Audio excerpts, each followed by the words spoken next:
আর্টিস্টদের করব আমি অসম্মান, আমি কোনোদিন ভাবতেও পারি না। আমি হাত জোর করে সবাইকে জানালাম, আপনাদের সবাইকে মিমি চক্রবর্তীকে দেখেছেন, আপনাদের সবাইকে মিমি চক্রবর্তীকে দেখানো হলো, তার গান শুনলেন, খুশি হয়েছেন তো? এখন 12টা ওভার হয়ে গেছে, তাই আমরা এখানে মিমি চক্রবর্তী অনুষ্ঠান শেষ করছি। আমি একটা কথা বললাম যে ওনাকে কিন্তু টাকা ফেরত দিতে হবে। এই টাকা ফেরতের কথা শুনে হয়তো এই টাকা ফেরত দেওয়ারটাকে এড়াতে এবং এইটা চাপ সৃষ্টি হবে সেইটা এড়াতে আমার নামে একটি এফআইআর করে দেয়।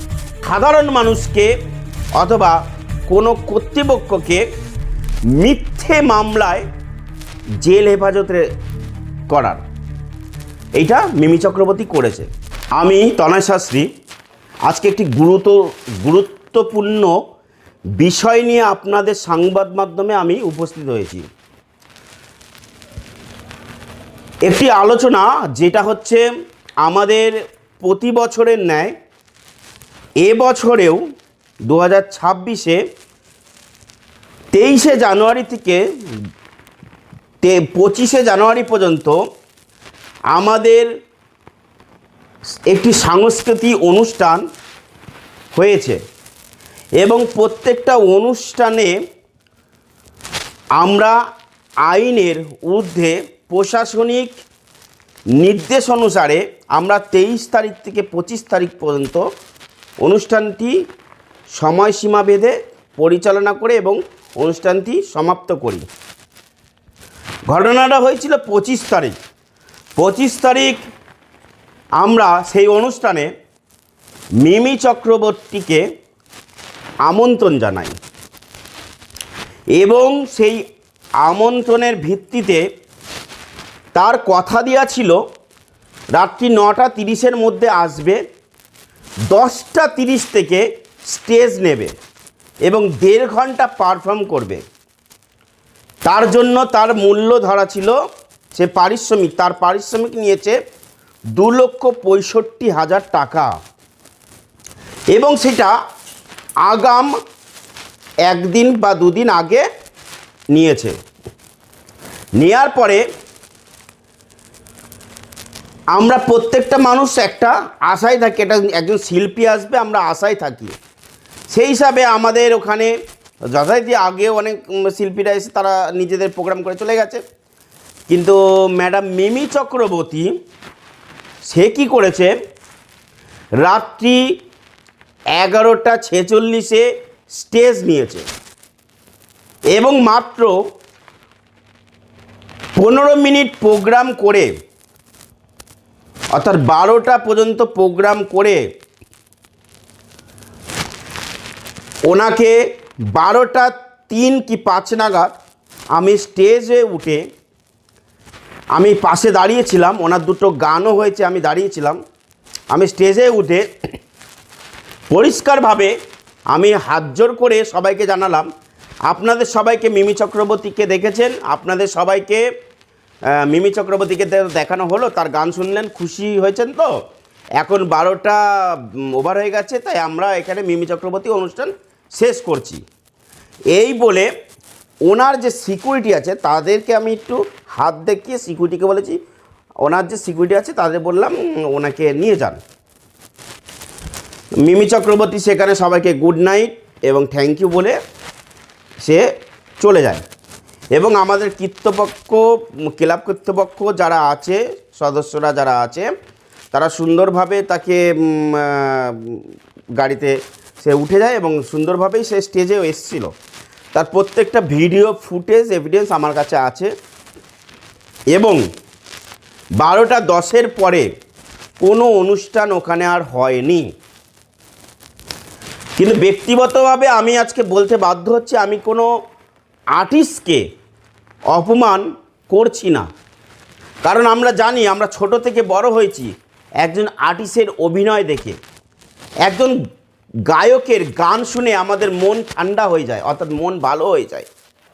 সেই গায়কদের বা সেই আর্টিস্টদের করব আমি অসম্মান, আমি কোনোদিন ভাবতেও পারি না।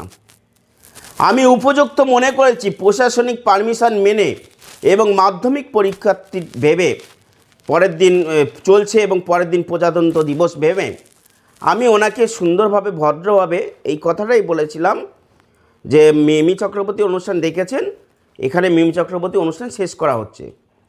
আর ওনার যে সিকিউরিটি বডিগার্ড আছে তাদেরকে আমি বলেছি ওনাকে নামিয়ে নিয়ে যান। কিন্তু তা না হয়ে উনি সেইটা ওনার সেন্টিমেন্টে লাগিয়ে নিল। লাগিয়ে নেওয়ার পরে কিছুক্ষণ পরে আমি যার ইয়েতে এসছে তাদের কাছ থেকে আমি একটা কথা বললাম যে ওনাকে কিন্তু টাকা ফেরত দিতে হবে।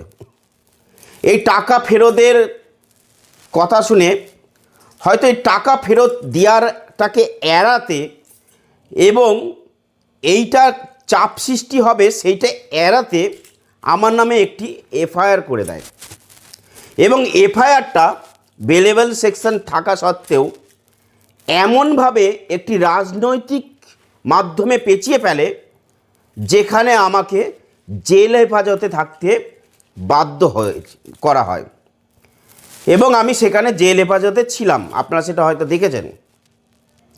কিন্তু মন থেকে বলছি, বিশ্বাস করুন আমি কাউকে উদ্দেশ্য করে কোনো আর্টিস্টকে অসম্মান করছি না, আর আমি কাউকে উদ্দেশ্য করে ভিডিওটা বা আপনাদের সংবাদ মাধ্যমের সামনে আমি আসছি না।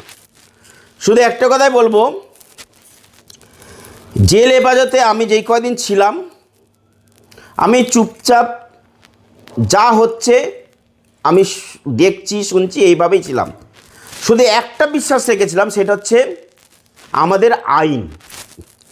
আইনত প্রশাসনের ওপর আমার একটা দীর্ঘ বিশ্বাস ছিল এবং আইনের দ্বারস্থ হওয়ার পরেও আমি সুন্দরভাবে আইনের ন্যায্য বিচার পেয়ে আমি বেল পাই এবং সেখান থেকে বেরিয়ে আমি যে সিদ্ধান্তটা নিলাম সেটা হচ্ছে মিমি চক্রবর্তীর যে এফআইআর করেছিল সেই এফআইআরের মাধ্যমে আমার প্রচুর পরিমাণে আমাকে অসম্মানজনক হতে হয়েছে, আশেপাশে মানুষের টিটকেরি শুনতে হয়েছে, মানুষ রাস্তায় দেখলে আমাকে ঘৃণা করেছে, আমাকে এত পরিমাণে আমার প্রতি সে বিষিয়ে তুলেছিল।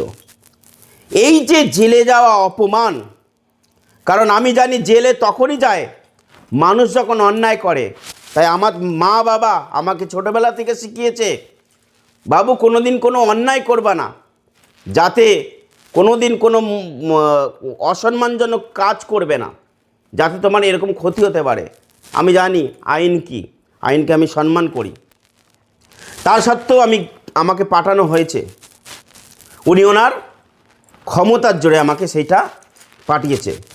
ক্ষমতার অপব্যবহার করে কোনো নাগরিকেরই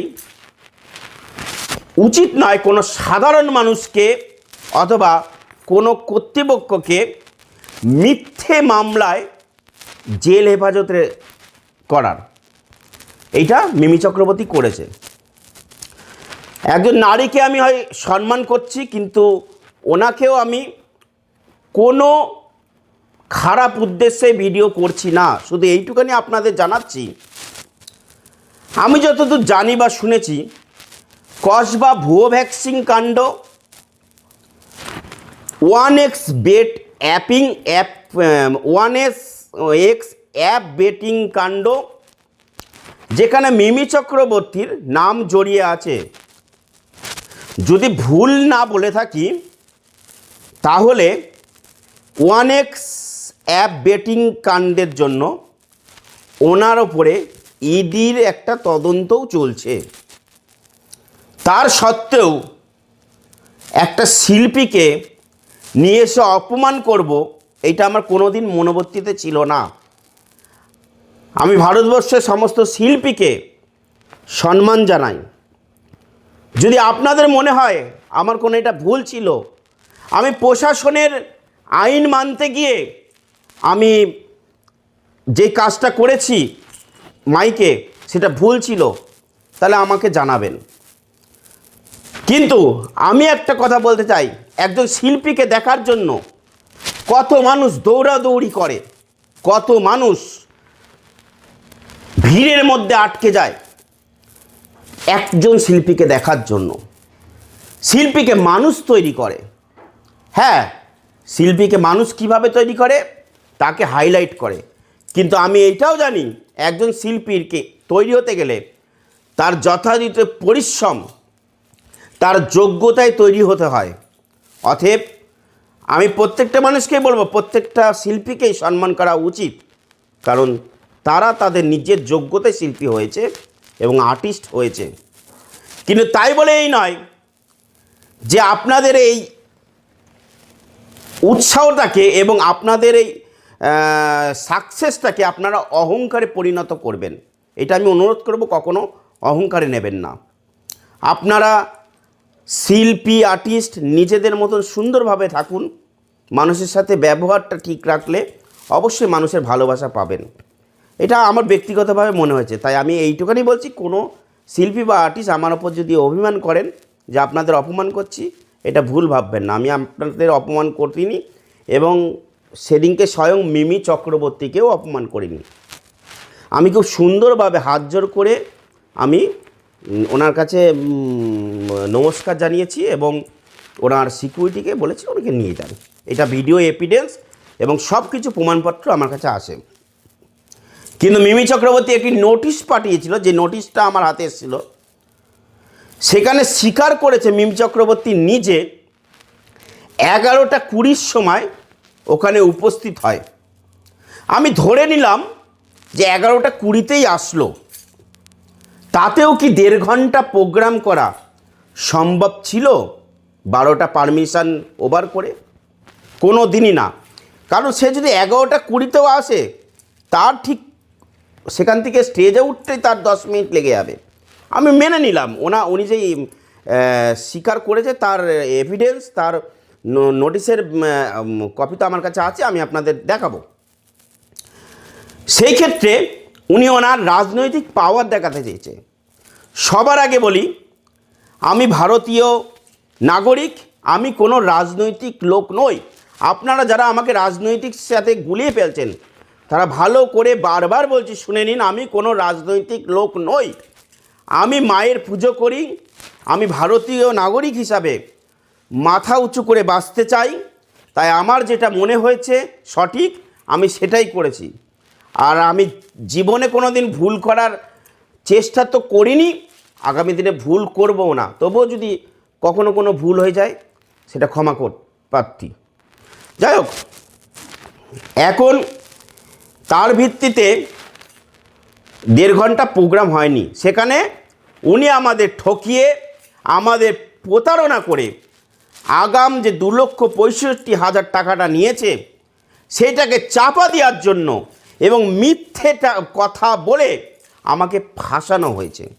যাই হোক, উনি একজন মহিলা, ওনাকে সম্মানের সাথে বলছি, আমার একটি আইনি নোটিশ পাঠানো হয়েছে, যেখানে 3টে দাবি আমি করেছি। এক, প্রথমত আমাদের থেকে 2,65,000 টাকা নিয়েছে, তার টোটাল এভিডেন্স আমাদের কাছে আছে, সেই টাকাটা ফেরত দিতে হবে। এবং আমার ব্যক্তিগত আমার উপর দিয়ে যে পরিমাণে গুরুতরভাবে মিথ্যে অপবাদে আমার সম্মান তছনছ হয়ে গেছে, তার ক্ষতিপূরণ হিসাবে ওনার কাছে 20 লক্ষ টাকা দাবি রাখা হয়েছে। এবং সবথেকে বড় এবং চ্যালেঞ্জ মোর আমার একটি কাজ, সেটা হচ্ছে উনি যদি অভিনেত্রী হবে, ভুল করে থাকলে জনসমক্ষে ওনাকে ক্ষমা চাইতে হবে। এই 3টে আমি অভিযোগ করেছি। ওনার কাছে নোটিশ গেছে। যদি এর 48 ঘন্টার মধ্যে কোনো রিপোর্ট বা কোনো ওনাদের কাছ থেকে আলোচনা না পাই, তাহলে ওনার বিরুদ্ধে যথারীতিভাবে যত সুন্দরভাবে আইনি পদক্ষেপ নিয়ে মামলার সঠিক মামলা করা যায় আমরা সেইটাই করব। আর সবথেকে বলে রাখি, আমি এতদূর আগাচ্ছি তার কারণ হচ্ছে আমার আইনের প্রতি বিশ্বাস আছে, মহামান্য আদালতের কাছে বিশ্বাস আছে। আদালতের কাছে আমি আশা করছি ন্যায্য বিচার আমি অবশ্যই পাব। তাই প্রেস মিডিয়া, সংবাদ মিডিয়া যারা আছেন সবাইকে অনেক ধন্যবাদ এতদিন ধরে সত্যি খবরগুলো তুলে ধরার জন্য। আর আমার সমস্ত শুভাকাঙ্ক্ষী যারা আছেন, যারা আমাকে সাপোর্ট করেছেন, তাদেরকে অনেক ধন্যবাদ পাশে থাকার জন্য। যাই হোক, আমি এই পদক্ষেপ নিতে চলেছি, তাই আপনাদের আজকে আমি সেটা জানিয়ে দিলাম।